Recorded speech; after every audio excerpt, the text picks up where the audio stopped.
And just a reminder to everyone, if you do have questions, then I'll probably have sections where you can ask them, but also don't raise your hand or anything. I can't see that, so just speak out. Got it? So today's lecture is on the topic of principled arguments. This might not be a term you've heard up until now, but the contrast to a principled argument is a practical argument, which is what you've mainly been dealing with in most of the debates and arguments you've seen up until now. A practical argument is about the real world, like outcomes and benefits that people receive. On the other hand, a principled argument is a moral conviction. And so it's something much more innate and maybe something more of a mental rule that you have, a rule that shouldn't be violated. And so it's based on morals instead of real world outcomes. An example would be if the motion was this house would execute students who break school rules. So now, uh, first of all, can anyone try contributing here and say a point for either side? Why this is a good thing, bad thing, anything for the motion?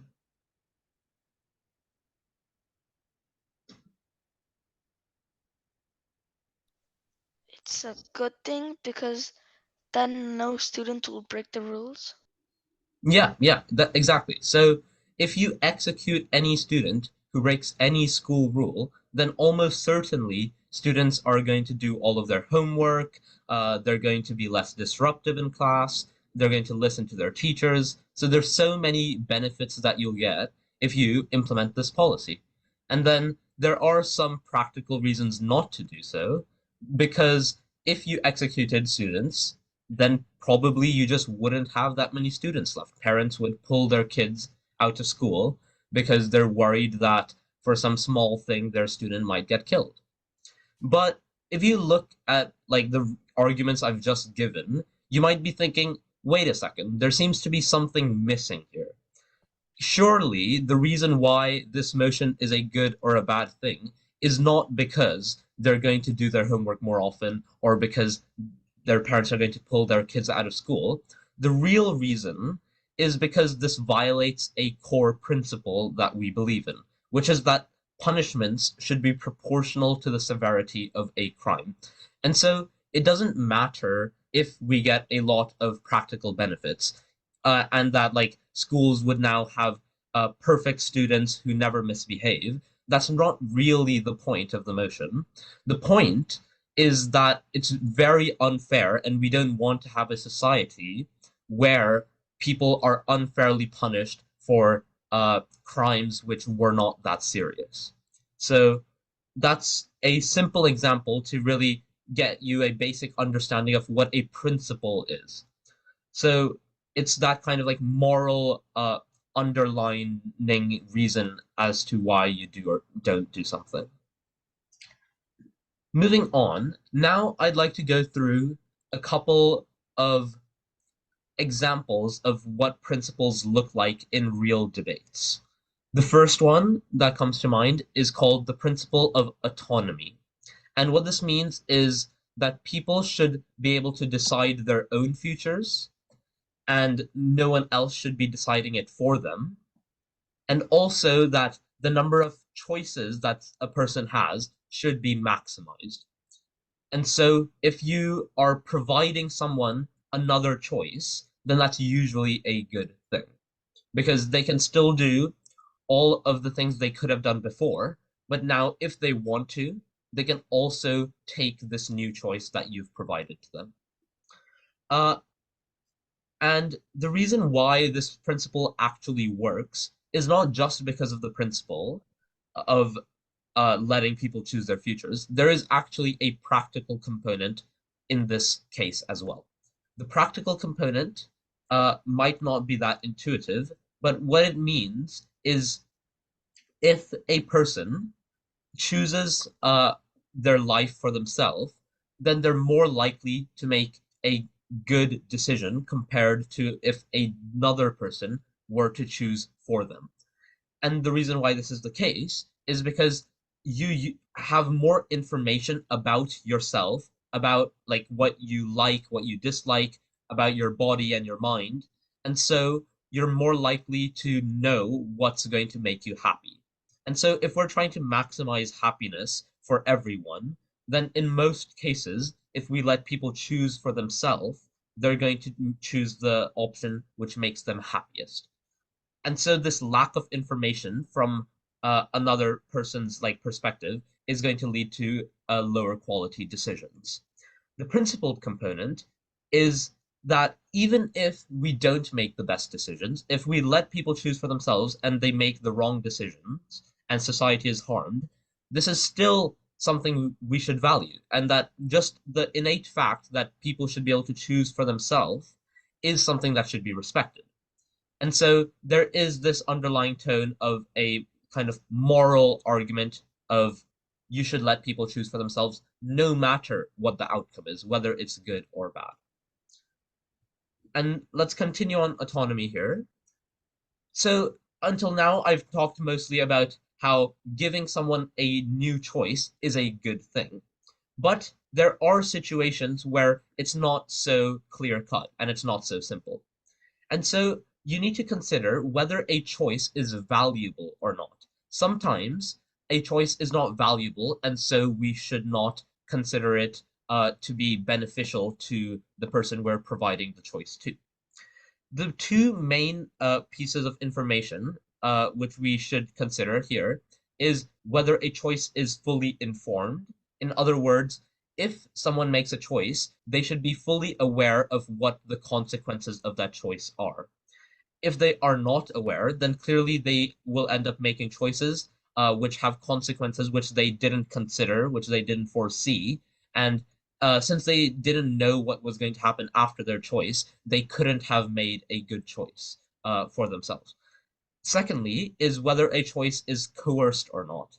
So if someone's being forced into making a choice, or the choices that a person is being given are illogical, then clearly the person's going to make a bad choice because they were never free to make the choice in the first place. Uh, so if we take an example, in this house would make college free. Making college free is beneficial because you are giving people more choices, and these choices are both informed and not coerced. In this case, if someone did not want to go to college, they can choose to do that in this new world as well. However, if someone did want to go to college, then maybe they weren't able to do so because of the high cost. If college is free, now they have multiple options. They can continue to not go to college, but if they actually value higher education and they want to go to college, then they can do so. So you're giving them this extra option, which is almost necessarily going to lead to them making better decisions.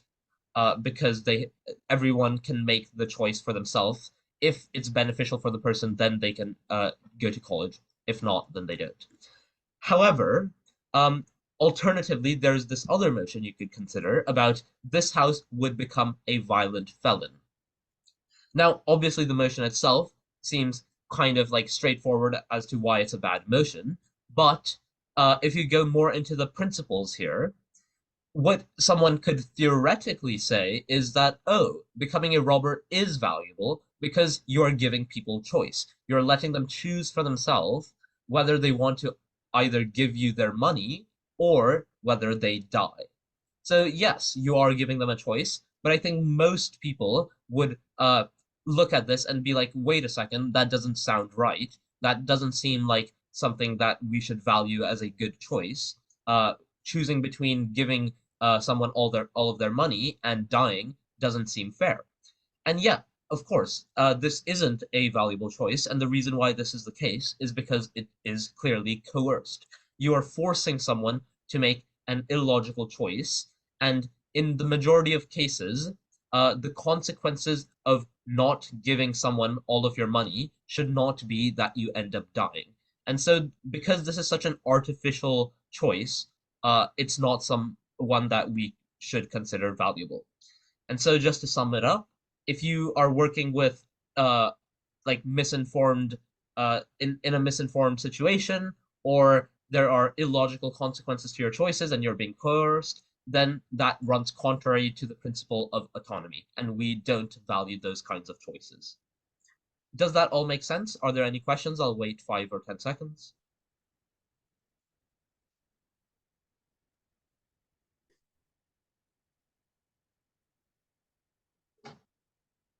Okay, so moving on to another type of principle, which are rights. So there are lots of rights: the right to vote, the right to freedom of speech, the right to choose your religion, and many more.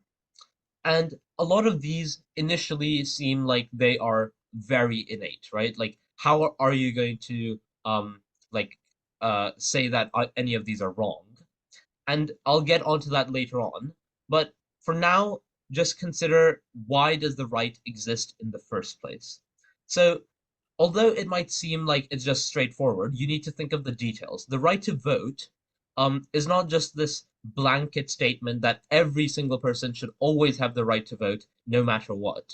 There's actually a reason for why we have this right. It's to prevent the government from becoming tyrannical and to maybe abuse their citizens in a way which should not be allowed. Um, but you could still end up justifying taking away this right to vote if this nation uh, was trying to be a dictatorship. So imagine there a majority of the country which wants to live in a dictatorship, then it doesn't really make sense for them to use the democratic process of voting in order to get their dictatorship to be instated. Clearly, since they don't have those beliefs in the first place, it would be justified for them to turn into a dictatorship without voting for it in the first place. Uh, Hopefully that makes sense. So there are edge cases where maybe this right does not exist. And in a debate, if you're on the side which has to rebut this right, then you'll have to carefully consider why the right exists. And so, how can I prove that in this situation the right should not exist? And so these rights are not inviolable. There are situations where you can go against them, and so justifying why a right exists or not will show you where the right is not needed. Moving on, there's another type of principle called the principle of reparations. What this generally means is a reparation is where you compensate someone for something because they've been harmed in the past. So they were wronged in the past, and so in the present you're trying to correct that mistake by um, compensating them in some way. So that could be financial compensation or in other ways. An example would be, this house believes that former colonial powers, so countries like Portugal, France, the UK, should pay their former colonies reparations. So the underlying reasoning behind this motion is most likely to be colonial powers during their years of colonialism ended up harming these colonies, and so without colonialism, these colonies would have been better off in the present than they currently are. And so, in order to make up for that difference, these colonial powers should maybe pay these colonies money in order to rebuild their industry, their infrastructure, their healthcare system, all of these things which maybe would have been better off without colonialism. So there's this sense of, oh, you were wronged in the past, and so we're trying to help you in the present. Similarly, a motion of this house would give women 2 votes. The underlying reason here is that for many years, many decades and centuries, women have been neglected in the political system, and this kind of disadvantage continues even to the present day, where it's very difficult for women to rise up the political ladder. In order to correct for this kind of unfairness, you want to give women 2 votes in order to balance the scales. And so the overall moral principle is this principle of equality, of men and women having equal amounts of power in the political system. So hopefully that makes sense. Uh, before I go on to this next section, does anyone have any questions? In a debate, can we just directly state the principle used, like in case we're discussing about this house, like women two votes? In that case, can we just say we have to do that because of the principle of reparation? So yes, you can name the principle. It's good to say things like, oh, the principle of autonomy or the principle of reparations, but you can't act as if the principle is a like end all be all of like, oh, we have this inviolable principle and so we win the debate. It can just, you have to think of a principled argument very similarly to any other kind of argument which you use. So any kind of practical argument as well. So you need to be spending time on it in order to develop it properly. You need to explain exactly why the principle of reparations should apply to women in the political system. Like in my when I was explaining it, I said a bit about why that's the case, but in an actual debate, you would probably need to say even more. So very similar to practical arguments, you do need to give like reasonings and like analysis as to why the principle truly works. But yeah, like naming the principle is a good way to like get started on your argument. Okay. So moving on to responding to principled arguments. And as I might have mentioned, this can seem quite difficult at first glance. How are you going to say that the principle of equality, of reparations, of autonomy, of the right to vote, or the right to free speech, any of these things, how are they wrong? Or like, how should they not apply to the motion? That's quite a difficult thing to do and quite unintuitive. And there are three ways in which you can do this. The first is analyzing a principle's justification. The second is a thought experiment. And the third is weighing principles against each other. So let's go into each one by one. First, let's analyze the principle's justification.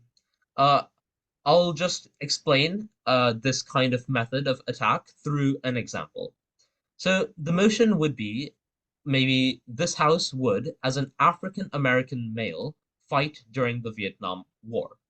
So what is proposition going to say in this scenario? The general principle that they're going to give is that you have an obligation to your nation and to your country. And so you need to help the US in fighting in the Vietnam War because of how the country has helped you. So what this looks like is how the country has protected you from maybe other countries, how the country has like national systems like a national healthcare system, or if they have a public school system, if they have public roads which they've built and you are able to use for free. Um, all of these things are things which the nation provides to you. And so you also have a responsibility to provide to your nation. And so you would fight in this war in order to kind of reciprocate what you've received from your country. On the other hand, you can try, if you're on opposition, you need to somehow defeat this principle. And so, what you should probably say is, as an African American male, it's quite possible that during the times of the Vietnam War, especially, uh, you were not provided for by your nation to such a great extent that there might have still been a lot of like discrimination, segregation, and so you weren't actually provided for by your country. You are not taken care of in the sense where you have an obligation to give back.